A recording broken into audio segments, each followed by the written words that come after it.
Alright, making a video. Yeah, response video to the Piro. So I'm not going to play much of his video, just the ending, because that's the part where he just, goes really off the rails.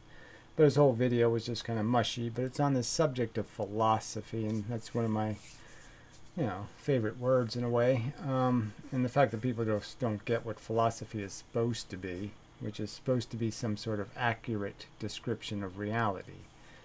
That's the goal of it, is to say things that are accurate, right definitions and such, and facts. State things well and precisely and accurately. That would be that's doing good philosophy.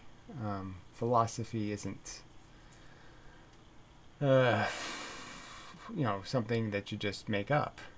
That's some other kind of thing. That's a religion, or it's a theology or something, but it's not a philosophy, in my opinion. So anyway,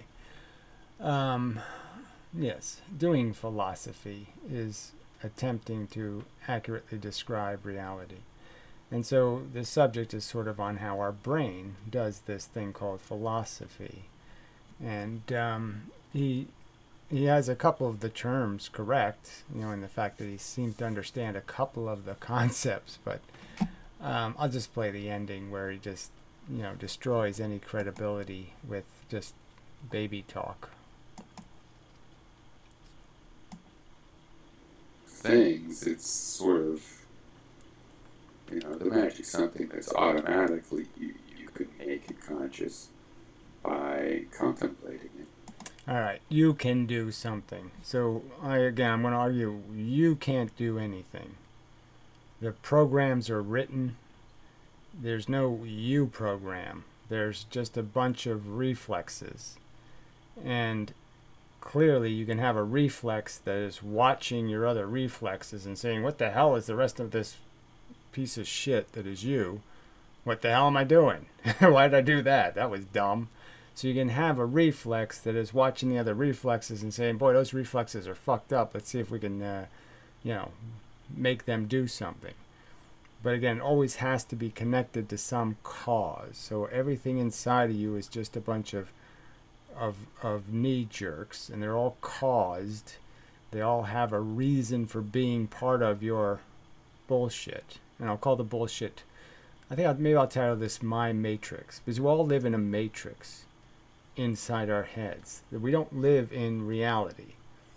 We don't, as much as it seems like we do, we really don't. We live in an image of reality in our head, an interpretation. I can see something, I can see Piro's video, and I can see things in that video. I'm not interacting with them in any kind of direct way. I'm interacting in this impersonal way, in the sense that I'm just recognizing details like glasses and earphones and this, and those are just triggers inside of my brain. And so it just depends on what my matrix is, what Piro is today or some other day. He's kind of in the dark a little bit, but it's light behind him, and I can see different things my brain will recognize. Oh, there's this sewing on his shirt, and and every time I see him, my brain might focus on different things depending on what programs I've been doing, or what I've been thinking about, or what puzzles I've been playing with, or what movies I've been watching. And all of that's going to dictate what my senses create as a trigger. What reflexes are triggered, and what patterns are recognized. So he actually said the word pattern recognition in this video, so I give him applause for that. But everything else he said is just kind of mushy. So let's play some more of the mush. And you learn things about the phenomena. All right, you don't learn things. Again, this you thing is just so broken. All right, brain incorporates different things, and some things that it connects to things that are going to be routinely remembered, like forever, like you'll always keep popping up. Like every time you see the person, there's one thing that's stuck out and you always see that. Or you saw them in some embarrassing moment and every time you see them or somebody mentions them, you always see that embarrassing moment, and it's, it's very unfortunate, and it happens in our lives, and I find it the most disgusting thing about living. One of the most disgusting things. I mean, besides all the overt suffering, is the fact that it's so difficult to remove those negative memories from very positive experiences with things. So you could even watch like your parents growing old, and it becomes really hard to remember them when they were young, and it's very easy to remember the last time you saw them, and those memories just keep creeping in and destroying any ability to keep the person kind of clean of, keep the 70 good years and forget about the 10 bad years. And brains just don't want to do that. They're impressed by things that happen to you, and those impressions can be written really deep, and they're very hard to rub out through any other kind of experience. There's very little eraser program. Doesn't work very good. I guess that's why people drink. But anyway. About there being air, what am I breathing? What am I taking in when I'm doing that? Because it's all invisible.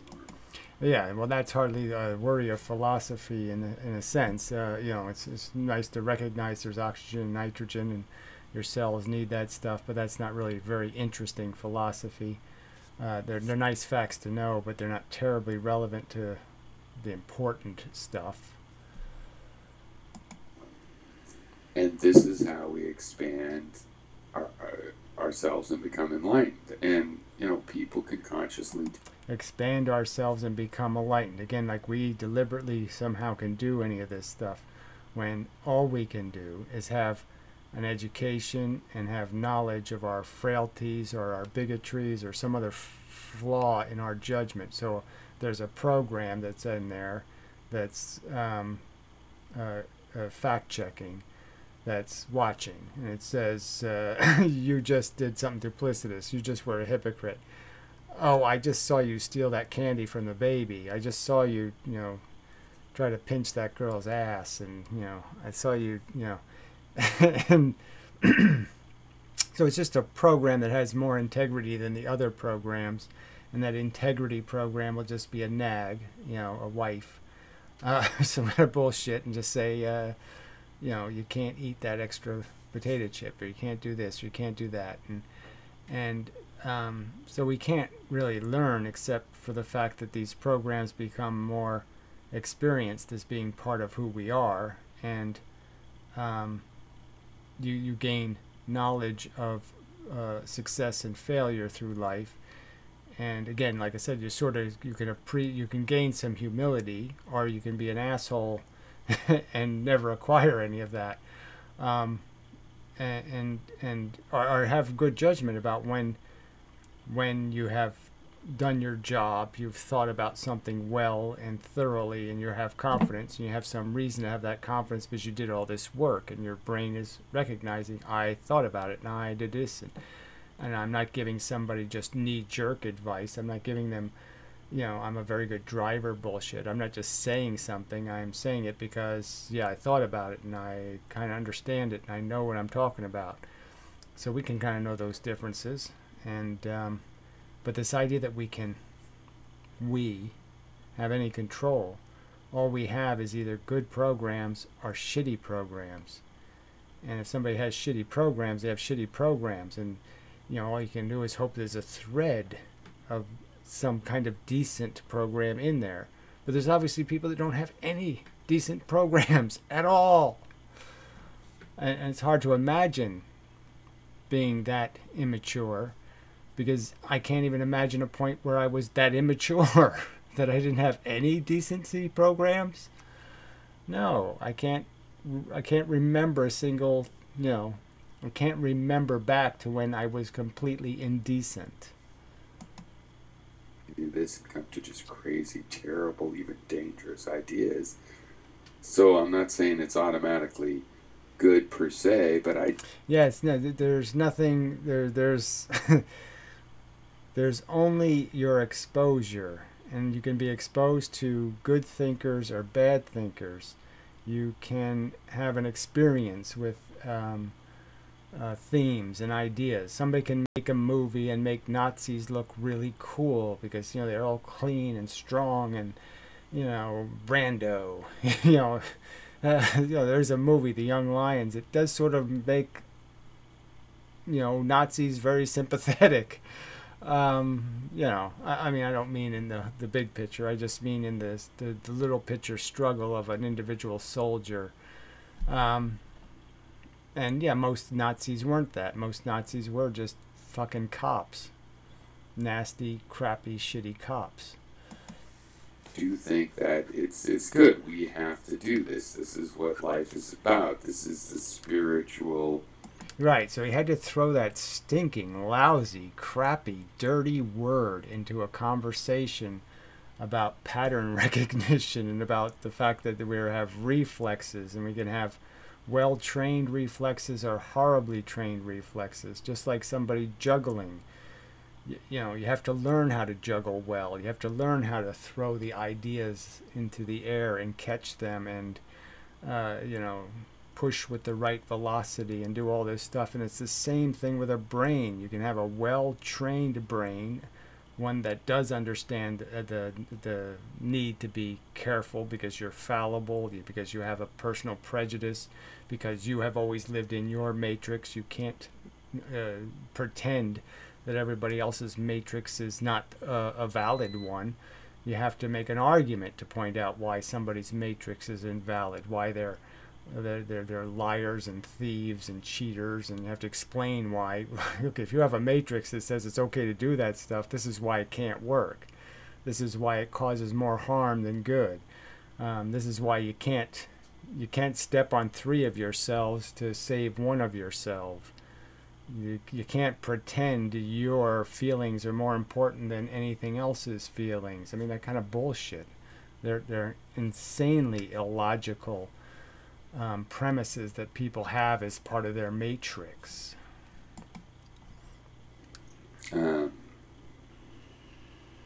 Thing about like a philosophy about living things.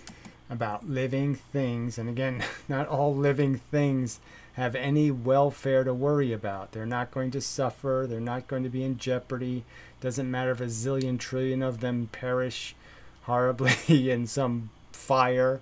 It couldn't make any difference because they're just robots. They're just computers. I mean, to sit there and say that we somehow have some obligation to animated things, now computers have a welfare and we can't throw them in the garbage, and we can't, burn out their CPUs, and we can't mistreat them because they're feeling things. This is just such a mushy, idiotic door to open. Why play with, serious serious word meanings and serious ways of recognizing the position we are in, and turn it into this mush, this unicorn silly baby talk about spirituality and living things. Most living things don't feel anything, nothing.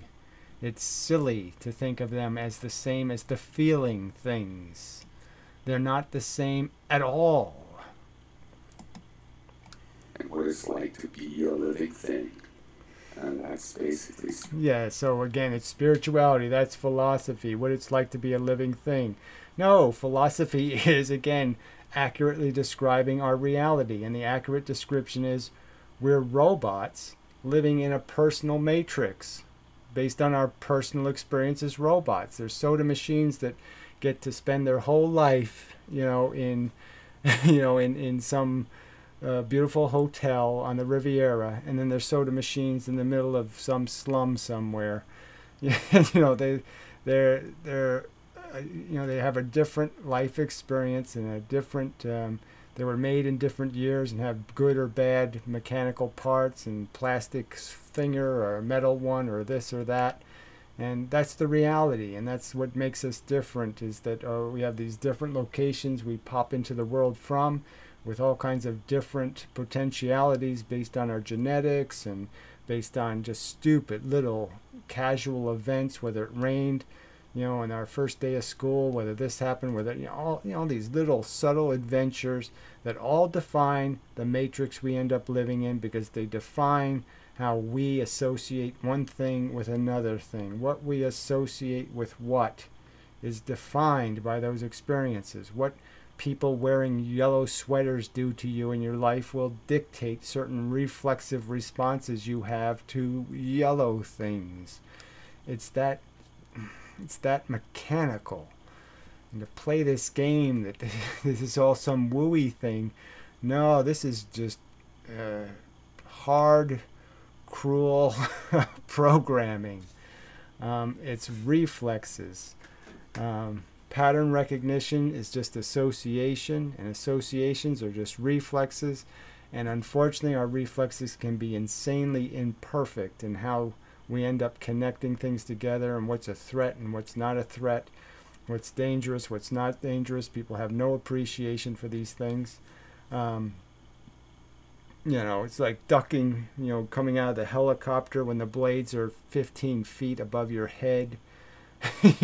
Lots of imperfect associations, lots of imperfect reflexive reactions, based on just personal experiences, and the fact that you can perceive a threat because the bad things happen to you, and now you have an appreciation that this bad risk exists, and other people are just dancing around on the tightrope because they never fell off one.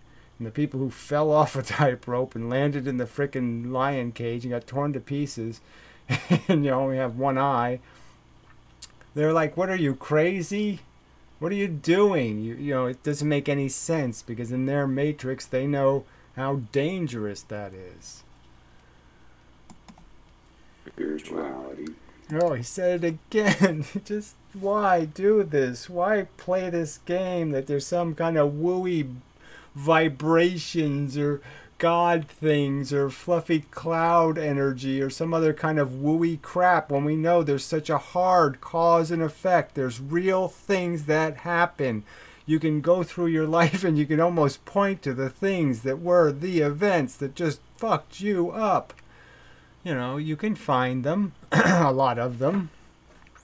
You can see where you started to have you perverted your attachments, and you misassociated certain things with certain things, and got yourself caught up in some bad habits and bad patterns.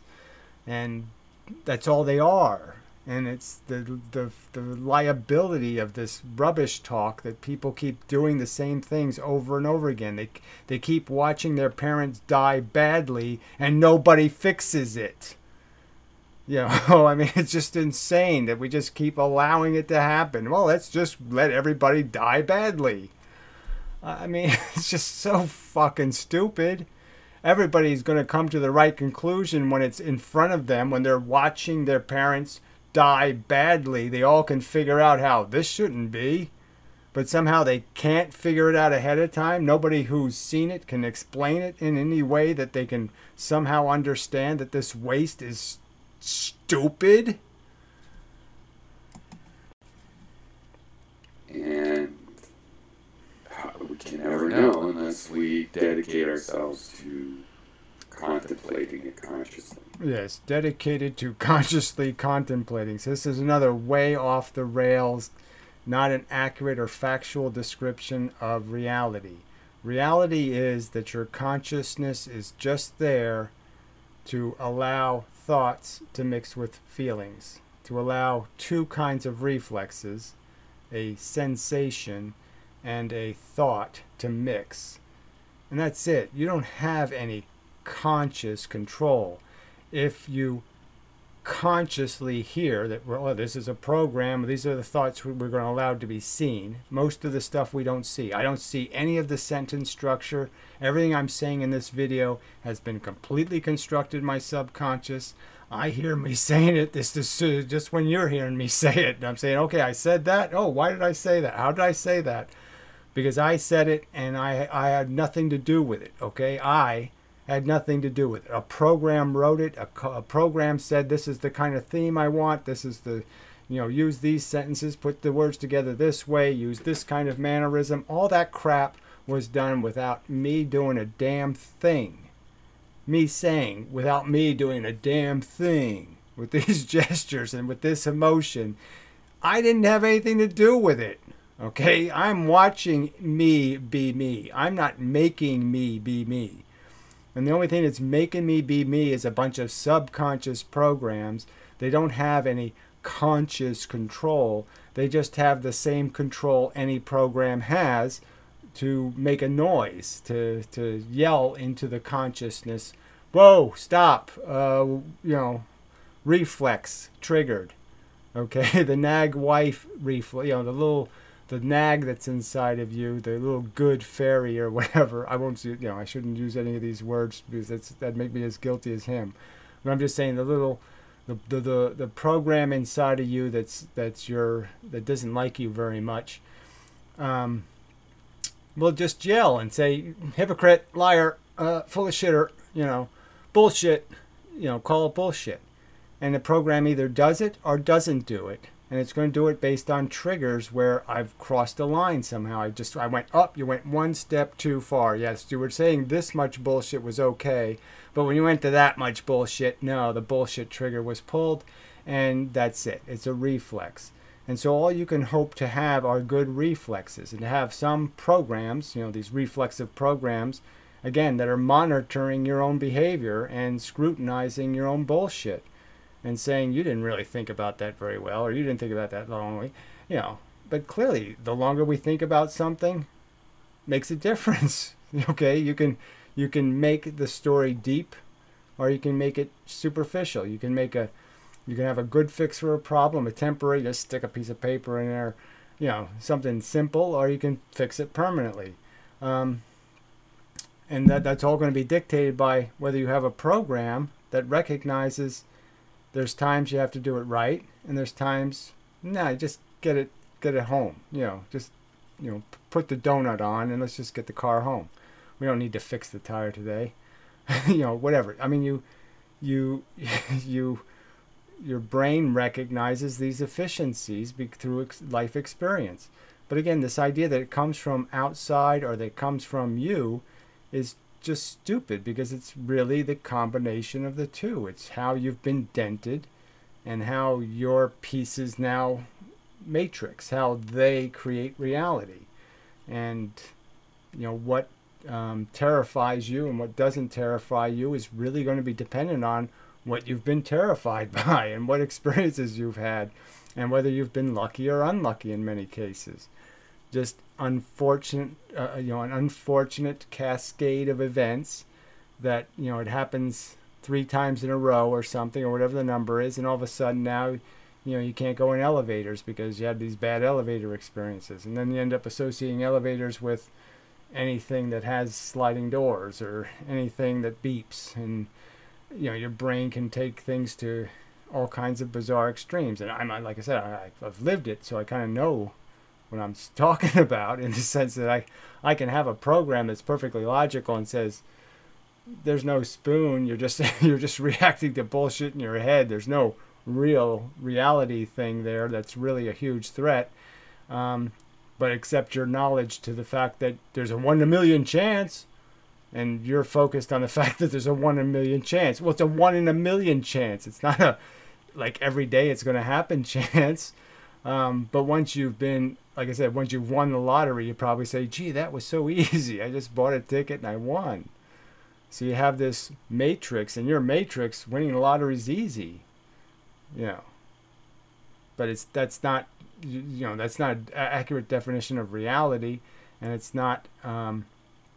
It's just your personal impressions and a personal experience, and you have to kind of know that your personal experience doesn't have anything to do with it. But the fact is, your personal experience has everything to do with how your feelings and thoughts are going to be tied together. So your feelings and thoughts are going to be tied together, completely dependent on your personal experience. That's your conditioning. That's your biological reactions. And that's a harsh liability in terms of us being good thinking machines. And it's only when you try to make those, try to create separation when you're doing this thinking process and just say, I have to kind of ignore my own personal subjective, ooh, that's disgusting, or ooh, that's, and recognize what is it in and of itself. Is it intrinsically shit, or is it food? And I can't make some prejudgment and say, I know because it's shit to me. It has to be shit for some better reason than it's shit to me.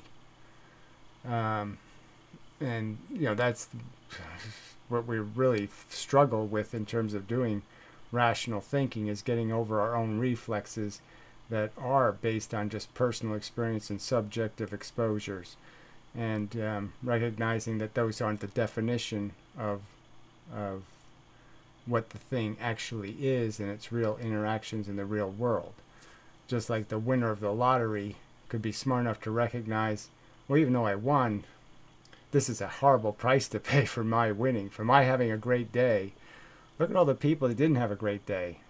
And look at all the people who are addicted to this gambling thing, and they spent way too much money on these lottery tickets. And they've kind of ruined their kids' lives, and they spent the college fund and all of the costs tied to this thing. So I could say, yeah, from my personal experience, this is a really cool game to play. But I could still recognize, no, this isn't such a damn cool game. And those tempering thoughts are all part of this thing, and those become part of your personal experience. And so what you would hope to do is try to create try to create some mechanism, have a program that's trying. If you're lucky, you've acquired enough knowledge to know, I need to, the system, okay, the system has to listen to the dissenting arguments. It has to listen to the programs inside of me that are not the impulsive programs, that are not the reactionary programs, that are the ones that say, think about it, and think without your stomach and your personal advantages and all that kind of crap. Think with logic and the rules of logic, and some recognition that your matrix isn't the matrix. We all have an individual matrix, and there's a real world underlying it. And we're trying to philosophically grasp with that real world and understand it. And yes, it helps if we can try to understand each other's personal matrices along the way, and be a little understanding that we all have our we're all crippled in some way, or defective in some way, and bigoted and biased and fucked up. But the goal really has to be to recognize there is a reality. There is a certain number of odds, and there's a certain fact about whether something's a good idea or a bad idea. And it really isn't based on how happy the winners are. It's going to be based on how much waste there was in the creation of that win. How much life was wasted, how much pain and suffering was wasted for this stupid golden cup that somebody gets to hold in the air. So all these people who talk about success and people and winning, and they just don't pay any attention to the amount of losses that it takes to make that winner. And that's where we fail. That's where people fail as philosophers. Because in their matrix, everything's fine because it's not happening to them. They're not in the concentration camp. So it's okay. And that's really dumb. Alright, so I don't even think I need to beat this to death. I think I've gotten the basic ideas out. That you have programs that are smart in terms of they have gained life experience. They're fully aware of your fallibility as a thinker and as a feeler. And they're going to nag. And you got to listen to those programs. Those programs have to be reinforced as positive things inside of you, not negative. And even though, see the catch is, those are the same programs that are going to nag you about risks that aren't all that risky. Oh, it's only a 1 in 10 chance or a 1 in 50 chance. And those programs are just going to keep reminding you of that. And they are inhibition programs. And so that's another. I mean, I don't want to harp on the drinking thing just because it's beer, but obviously that's one of the things why people drink, is to stop those inhibition programs, just to stop the nagging programs that are trying to get them to be better, and they don't want to do the work to be better, and so they drink to shut that nag up. The inhibitor, the thing creating the sense of responsibility, the sense of recognizing your obligation to play a better game, that kind of thing. All right, so I hit the pattern recognition matrix. Life sucks. Yeah, do the victims. Oh, that's a whole different subject. Yeah, T-shirts or something maybe. Life sucks. Do the victims a favor and don't create any. Yeah, it's too many words, but I'm trying to think of things to put on shirts. So all the work is in the subconscious. The consciousness is just a theater, and you're just strapped in the seat. You can't make the movie consciously. Just can't happen. Has to happen in the projector. So if you don't have the programmer up there in the projector, you're not going to see it on the screen. You're not going to see yourself do it. You're not going to see the program that made you do it. You're not going to see any of that stuff because you don't have that voice. You don't have that inhibitor program. And if you don't have it, you're not going to see it. You can't make it. You can't do any of that stuff. It's either there or it isn't there. And like I said, all that can happen is you can have a program that recognizes the inhibitor program's important, and it can vote for it. I mean, it's sort of a democracy inside of you in some ways, these programs and their agendae, and they get pushed up and down based on the applause, of the other yes, that was a good move, that program. Yes, I'm very glad that you stopped him from stepping on that crack and breaking your mother's back. Whatever they get rewarded, and there's reward and punishment, so to speak, for ideas and actions and behaviors inside of your brain. And what you have to do, the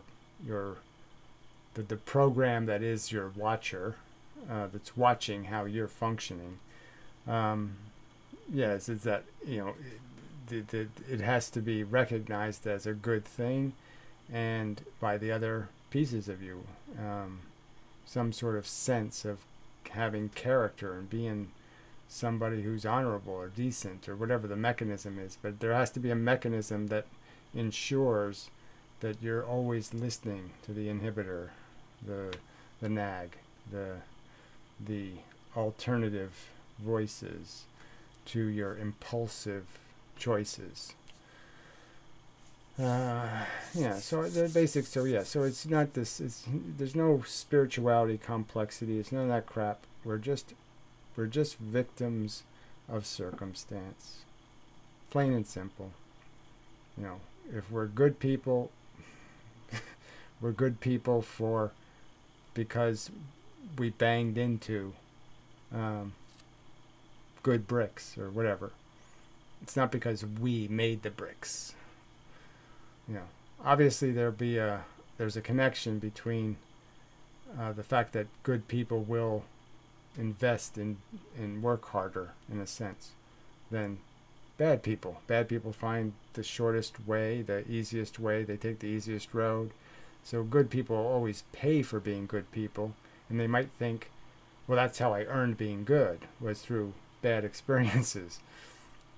But it really wasn't. It's just the fact that you turned into a good person, and good persons just happen to walk more steps. They happen to burn more energy thinking. They happen to do less daydreaming about fun stuff, and maybe do more daydreaming about failure and avoiding it.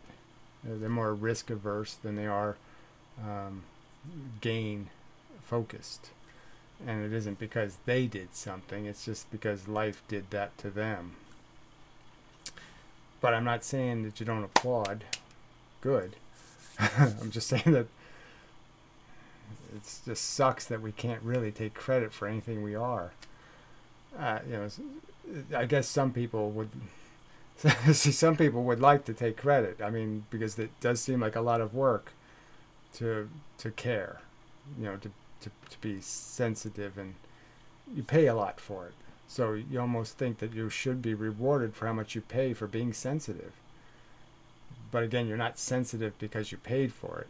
You're sensitive because through the process of doing things that were unpleasant, you gained this appreciation and understanding. But it's like you didn't make it happen. It happened to you. So anyway, just robots. And there's good ones and there's shitty ones. There's intelligent ones, there's stupid ones. And spirituality has nothing to do with it. So we'll play the end of this, I guess. If there is an end. Which is philosophy.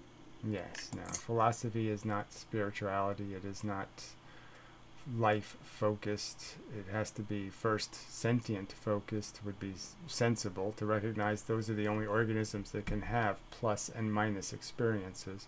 They're the only organisms that can feel suffering and pleasure, comfort and discomfort. That's the only relevant substance in this stinking universe. And it's just such a degrade of it's such a cartoon you make out of reality when you pretend that the cartoons are real, that anything that looks like us is us. You know, that a picture of me needs to be fed, it needs to be cared for, it needs to go to bed and have a good rest, which I can't do anymore because of the stress. Because in my matrix, you know, there's all kinds of crap happening. It would be idiotic for me to worry about the photograph. Just plain idiotic. It's a waste of people's resources and time and thoughts to think that this photograph needs consideration. You're just making such a mess out of this to play games with that crap. To indulge that huge error that people are making, that we have to worry about what the gods think. We have to think about the you know, the dirt isn't happy. I mean, this is just retarded, the waste you create with that kind of nonsense. Alright, so that's probably enough of a video. I think it's as much as you're going to get.